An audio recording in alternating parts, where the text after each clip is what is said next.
This is CPE 133. This is the structural modeling description, and this comes from Free Range Verilog Foundation Modeling Chapter 5.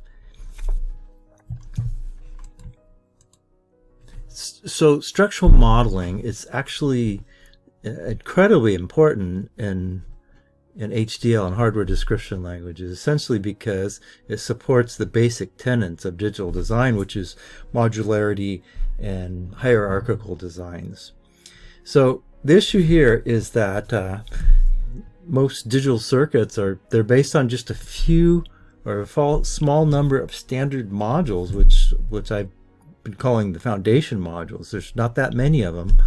But you can, with those modules, you can construct a large, complex digital circuit.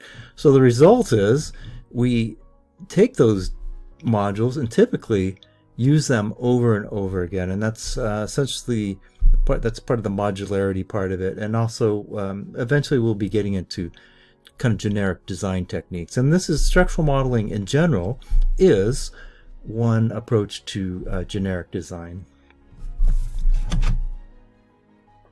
So structural modeling, once again, it's specifically for humans, and it allows for humans to make real, kind of good designs quite fast and efficiently. And the issue here is essentially, I think you're writing text files to model this stuff, and so the structural modeling allows you to cut and paste stuff, and it's really quite fast and very effective. So the synthesizer doesn't really care. The synthesizer takes your hierarchical designs and, quote, flattens them out anyway. So you could design everything as a flat design, but flat designs are like impossible to understand, and just the hierarchicalness of designs makes it easier for humans to understand.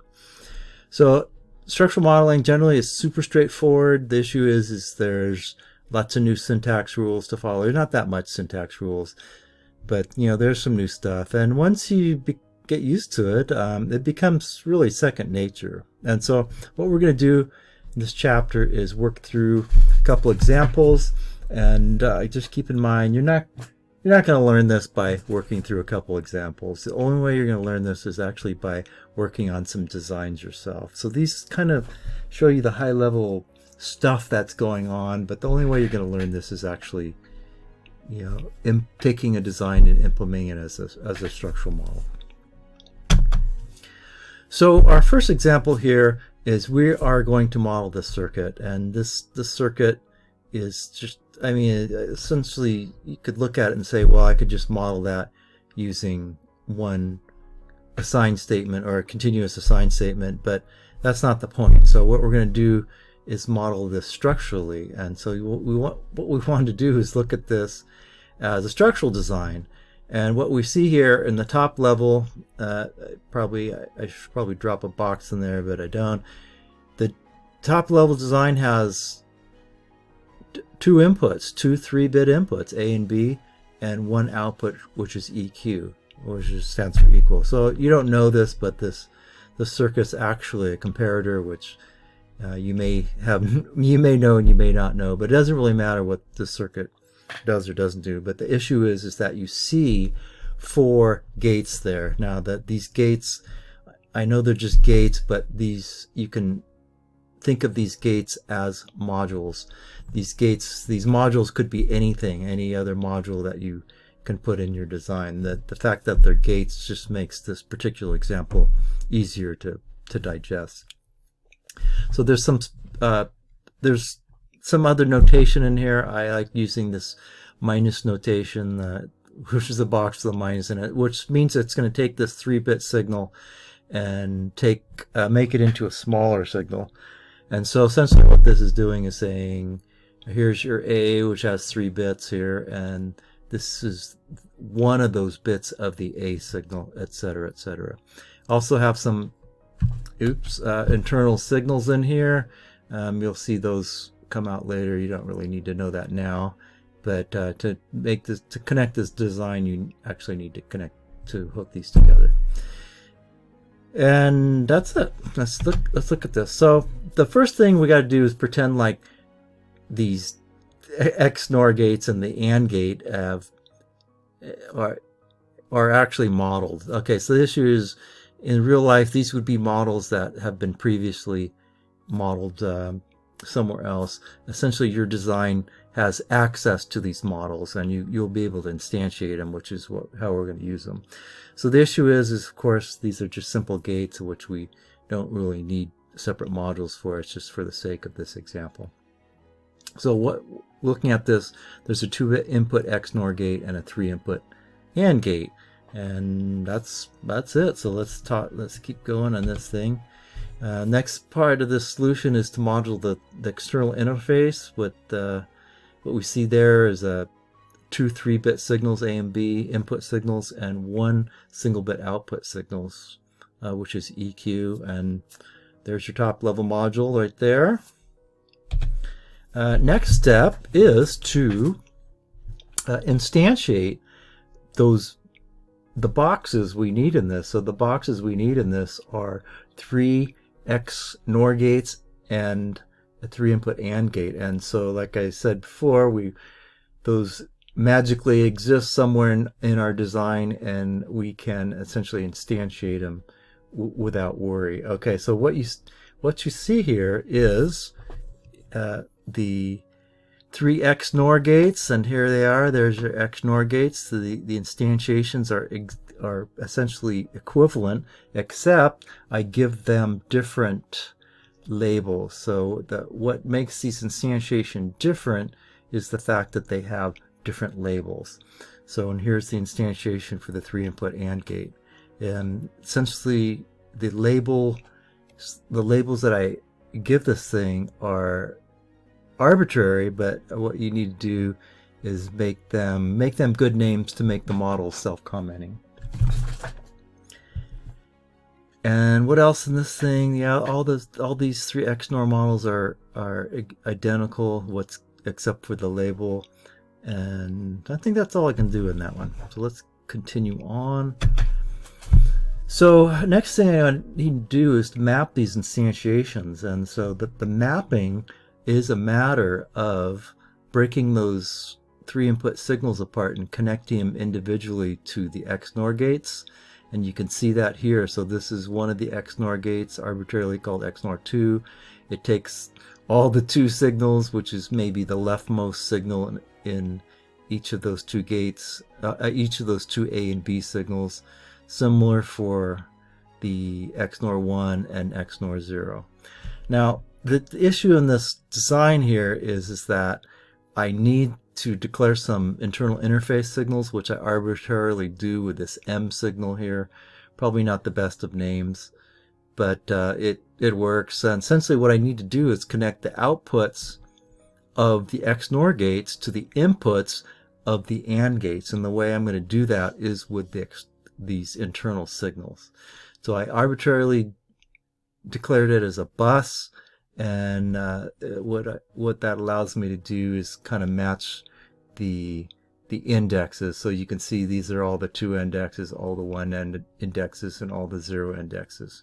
So the M signals are internal signals. They're not inputs or outputs. So they don't have an input or output as part of the declaration. So they can be both inputs and outputs. So they are actually outputs of the XNOR gate, and they're inputs of the AND gate. And I think that's all I can think about of this. Essentially, what we made this design work by indexing into the bundles. The particular order of the instantiations makes absolutely no difference. It is very handy to put all the declarations up at the top after the external interface, which essentially this design only has one set of internal interface signals, which is M, so it's nice to list it after the interface. And there's many different ways to model this circuit. This is just one of them. Don't get overly excited about it. Nothing really super particular about this design. So for our next design example, we are going to take this 3-bit comparator, which was which was the last example, and make a 9-bit comparator out of it. Now, this is the only thing we're going to use is these 3-bit comparator modules from the previous, and that's a mistake there. That should be, this shouldn't be B, that should be EQ. But we're gonna ignore that for now. So anyway, I've already defined this 3-bit comparator in the previous example, so I don't need to do that. What I only need to do in this example is define the top level module. So let's do this thing. So here's my top level black box diagram, and here's my internal lower level diagrams here. So this A and B matches this A and B here. This EQ matches this EQ, and of course, you know, drawing this out is always the first thing you do before you start coding in Verilog, and we all do that, of course. So what you can see here is I'm using these boxes with a minus in it to break out these 3 signals. So here's the top 3, the left 3 most significant signals, which is 8, 7, and 6. Here's the middle 3 and lower 3, which is 3, 2, 1, and 0 for these inputs to the individual comparators. So what else I need to do here? I'm going to instantiate, I'm looking at this thing, I'm going to instantiate 3 of these 3-bit comparators, and then I'm going to use this AND gate to put those three outputs, 3 EQ outputs of those comparators together. Essentially, if each of those 3-bit signals are equal, and then the 9-bit signals are going to be equal. So once again, if each of these 3-bit each of these EQs outputs from the 3-bit comparators are all a 1, they serve as the input to this AND gate, and the EQ output of that AND gate will be a 1 if the 3 inputs are 1. So the next part of this circuit here is to define the external interface. The inputs are 2 9-bit values, A and B, and 1 single bit output, which is EQ, which is something, you know, we've seen that before. Next is to instantiate our internal modules. This has 3 internal modules in it, which is the 3 3-bit comparators, and you can see that here. So I gave them something that looks like interesting looking names here, are the labels here. Remember, these labels are what differentiate the different instantiations. So notice these instantiations are exactly the same except for those labels, and then notice that the labels are somewhat self-commenting. Probably could have used a better name there. So this is this is the final circuit. What I've done here is I've mapped those internal signals accordingly. So for example, this maps the top 3 bits for the A and B signals to that top 3-bit comparator there, and it has a single bit output. Now the single bit output is part of a internal signal. I happen to declare this internal signal as a bundle, which is a 3-bit bundle. Since we have, you know, 3 EQs to deal with, I called it S_EQ, which essentially means kind of signal. It's indicating that EQ is a signal of some type. So you can see the mappings are exactly the same, except the indexes on the A and B are different, and the outputs for the EQs are different also. And it's very nicely structured. You can hopefully maybe see from this example that this is quite easy to do when you know what you're doing and you're cutting and pasting on your computer. It's really a cut and paste job, and change the indexes to make it work. So I've got the 3 outputs here, which is the 3 outputs of the 3 comparators. What I need to do is AND them together. I certainly could have used the 3 input AND gate from the last example, but I decided not to, just to show that I can mix modeling types. So this is essentially a data flow model with the continuous assignment statement, and what I'm doing is ANDing the three individual signals of that S underscore EQ bundle together. So once again, if those three signals are all one, then that means each individual set of 3 bits are equal, and therefore the final output EQ up here is going to indicate that the 9-bit A and B signals are equal. And the other thing to note here, we've saw this before, it doesn't matter what the ordering of the instantiations are, as well as the assign statement. This continuous assign statement could have gone anywhere in this model essentially, but it's the way it's done is nice. I didn't put it like in between the 3-bit comparator instantiations.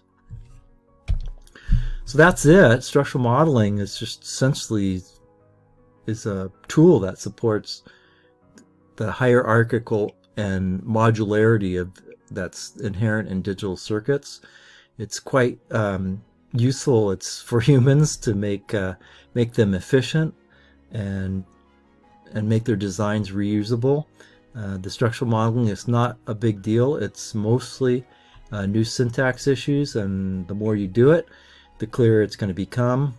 Digital circuit design modeling, blah blah blah. I'm not sure what that means, but anyway, the point being here is that the more you do this, the quicker you're going to learn it. You're not going to learn this by reading about it or watching a dumb video about it. Okay, you really have to sit down and actually work on a couple examples. And so that's it, folks.